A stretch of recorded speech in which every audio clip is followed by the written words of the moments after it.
Alright, y'all, so last time I tried stripping these with the fiber laser rust removal tool, it didn't really want to take off this clear coat. I know you can't hardly see it, but this does have factory clear coat on everywhere you see, and that's how they keep these aluminum wheels shiny.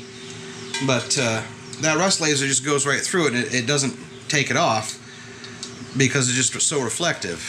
So I'm going to try and make it do a little more work this time, and I'm going to see if this little hack works. And I'm going to just cover these wheels in some really cheap flat black spray paint before I try and strip them off that laser, and we'll see if that improves things any.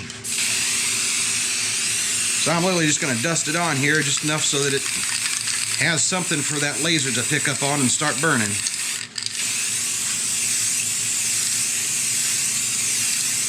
And we'll see if this little hack works.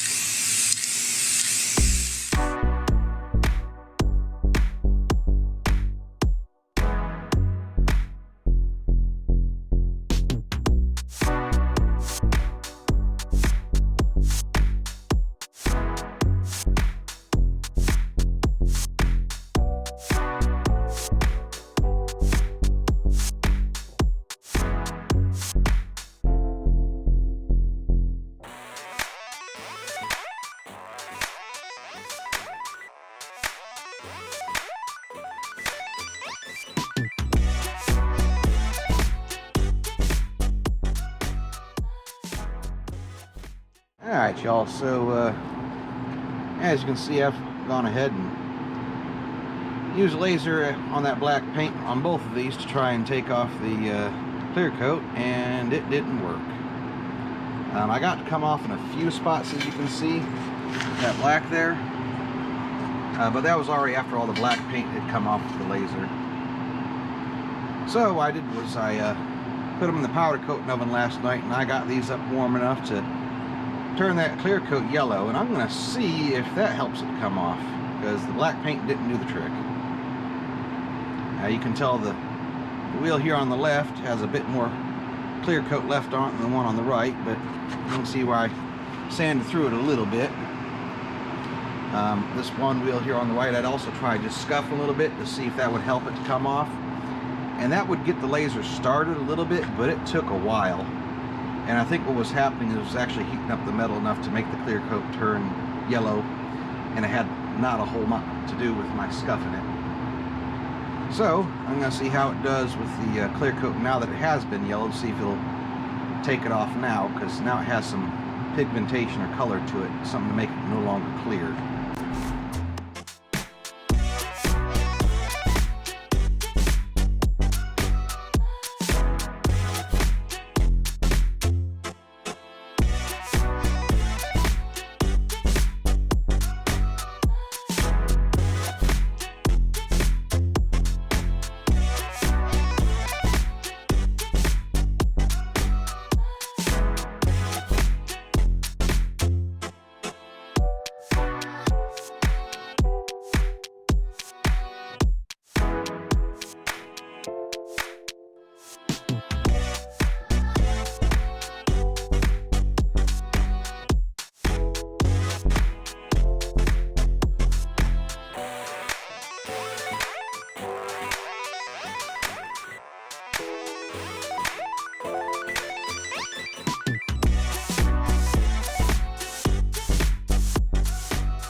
Alright, y'all, so I'm here to show off my powder coat nozzles that I've been working on.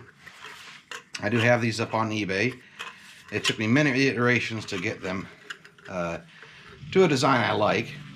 I decided to actually ship them in these tubes so you'd have a handy carrying case for them. So far this is what I've come up with. I've come up with this cone nozzle shaped like a funnel. And I found this design is one of my favorites. It works really good for getting a fine light stream if you just want to put on a little bit of powder and need to get into intricate locations. Followed by a simple fan nozzle. This one actually took me probably the most iterations just to get a nice print right off the get-go without any further finishing needed. I actually made the tip a little bit thicker so it's quite a bit more durable and impact resistant, but this spreads a nice fan shape spray pattern like you would get out of a normal HVLP spray gun. And I did have a crosser plus nozzle design at first, just 2 slots for just general directional powder dispersion. But I actually kind of figured a ported nozzle like this would work better. So this is going to actually be my first time trying this one out. I'm sure it's going to work well. But I'm going to just demonstrate the differences to you between using these different nozzles and how the gun sprays when you first get it without any of them. So let me just go ahead and show you how it sprays without the little diffuser tip on here that it comes with, because that's how I ended up using it most when I first got it, because I kind of wanted the directional spray. But one of the big problems I was having is the powder sometimes spits out in thick clumps, and so you'd end up with orange peel because you'd get powder laid out too heavy. So I'm going to be able to adjust my air pressure here, so I'm going to just give it a spray. So that's not too bad. That's about what I expect to get out of the port nozzle with just the round opening. But with the added benefit of having this installed now, if you actually put this diffuser on, you just end up with a huge mess because it doesn't go out straight, it just goes out every which way. And so you don't have a whole lot of control over where the powder goes, and you end up wasting a ton on the floor. Now these nozzles are intended to be used with this little diffuser in place. I like to actually push it back a little bit so there's a little bit of that electrode tip sticking out. And I intend for the powder to actually come out and have to go around this, further atomizing and breaking it up, make it more fluid so you don't get those clumps when it comes out, no matter which tip you're using.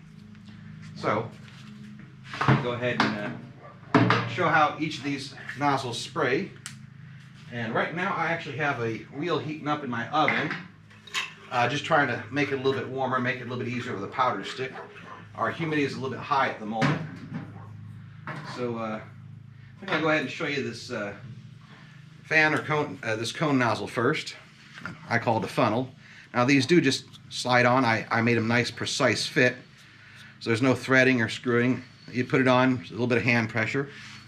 So I really like this one for intricate details. I've already used this a few times, my previous prototype of it.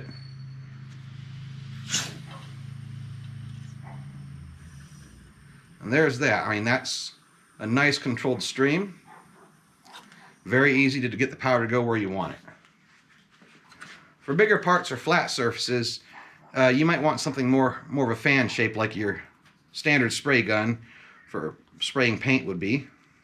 And because this isn't keyed in any way, you can literally install it in any orientation you want, so you can adjust your preferred way of holding the sprayer here.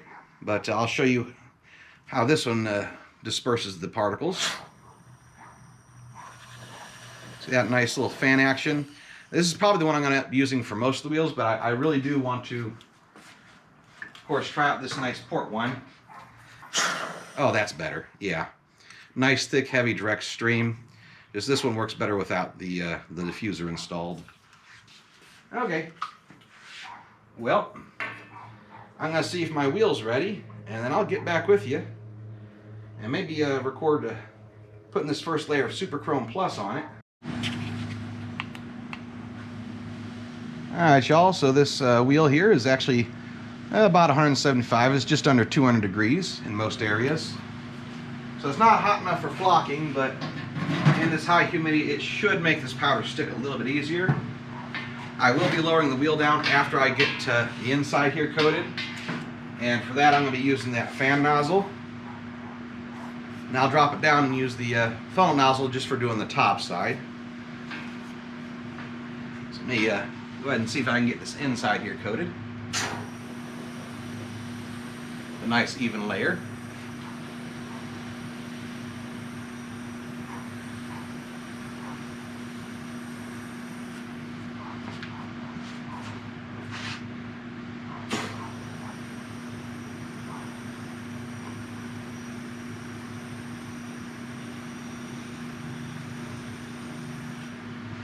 All right.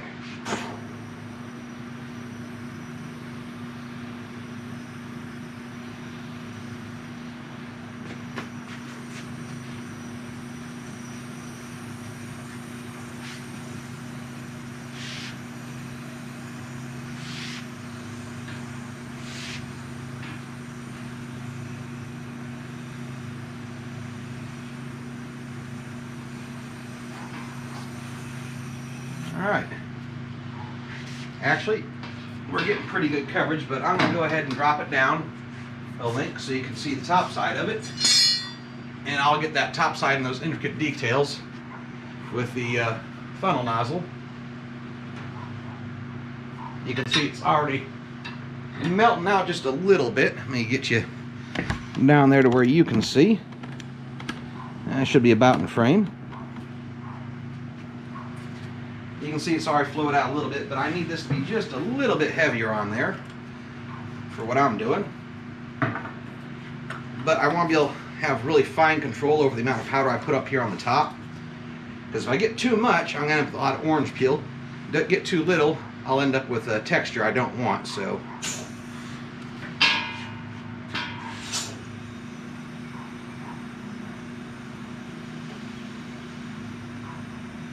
I know you can barely see a mist coming out of there. Let me turn the pressure up a little bit. There we go. I'm just going to use this to get in those little side nooks and crannies.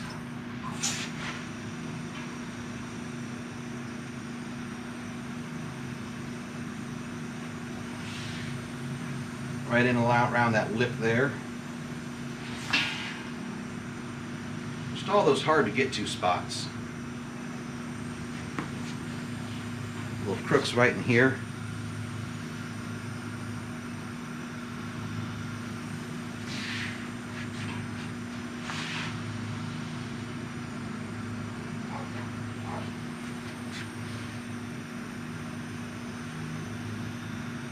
That needs a little bit there. Let's see here.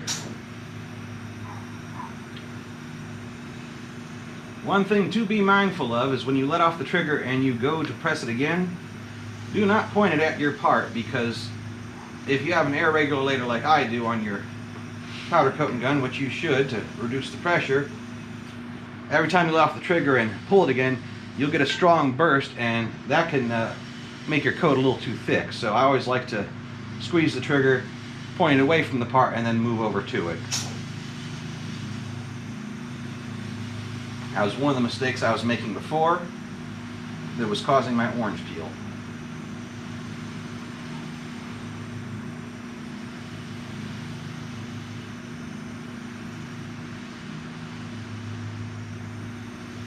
Alright, I think that's going to be good enough for this part. So I'm going to turn y'all off, and I'm going to go ahead and put this in the oven to cure out. And I'll bring you back for the coat of the candy gold. Alright y'all, I got the Super Chrome Plus on there. It's cured out. And so now it's time to put that candy on here. I've let this cool back down to about 150 degrees, so we're not flocking. They could have done a better job with these cords, I tell you what. They aren't long enough. But I'm going to start by coating up top here first using the funnel nozzle, and we'll go from there. I may raise it up so I can get the inside with the fan nozzle again. So let me get this adjusted here. There we go, that's a nice light flow.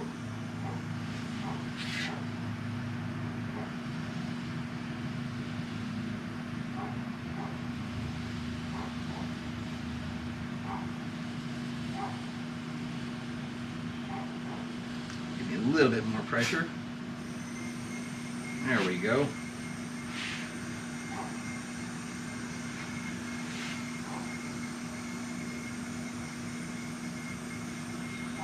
Just trying to get into them hard to reach spaces.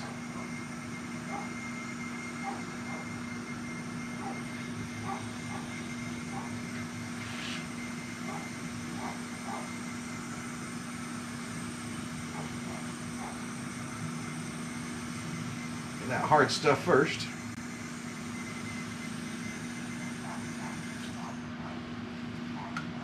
if I can untangle my hose here so I don't bump into anything.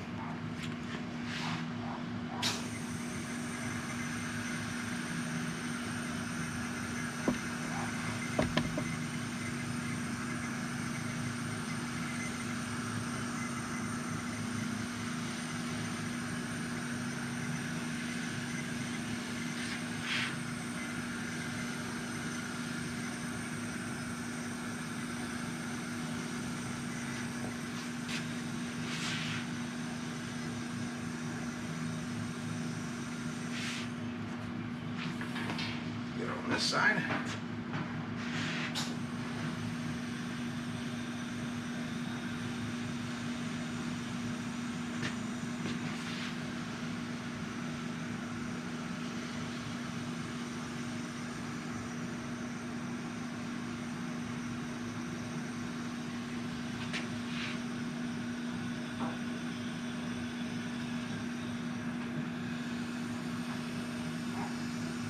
Down there into all those little crevices.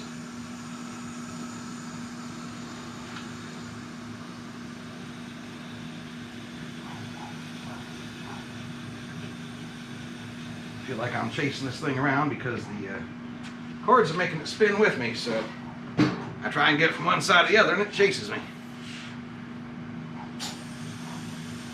Alright.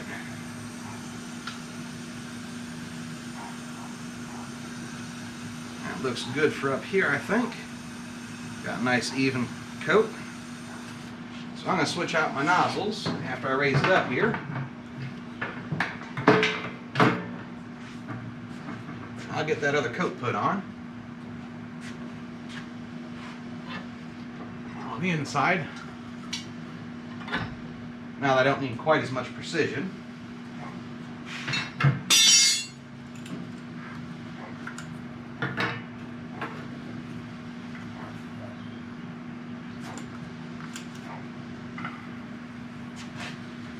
I'm going to start by dusting the inside here.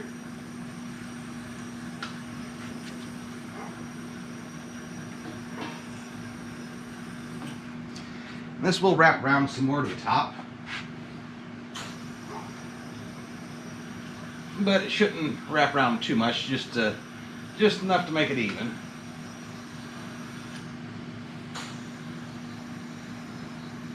Of course, we can't forget the barrel.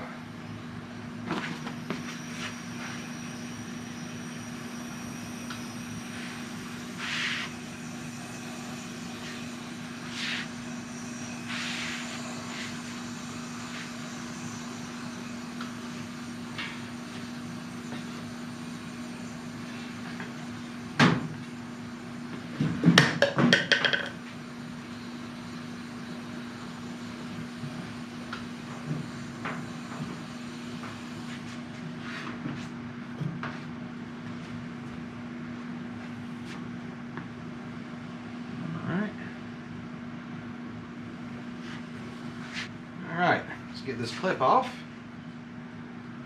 If I can't just get a little bit to stick to that spot where I have the ground hooked.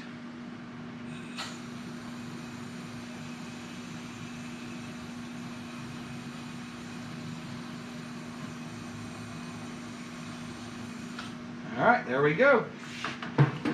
Alright folks, I'm going to get this put back in the oven, and I'll bring you back for the final results. Alright y'all, so this is what we ended up with after curing out that gold. I don't think it looks too bad, although the light in here really doesn't do this color much justice. But I'm going to let this cool so I can get it off my little hanger here, because I got 2 more in that box over there to do tonight, and that'll finish off the set. And I'll get some more tires mounted. Let me take you all out and I'll turn you back on and show you what they look like mounted up. There we go. This is what we look like mounted up. It's a lot better looking. Now this is just an old project car, old Honda Civic. And so far there are 2 mounted up.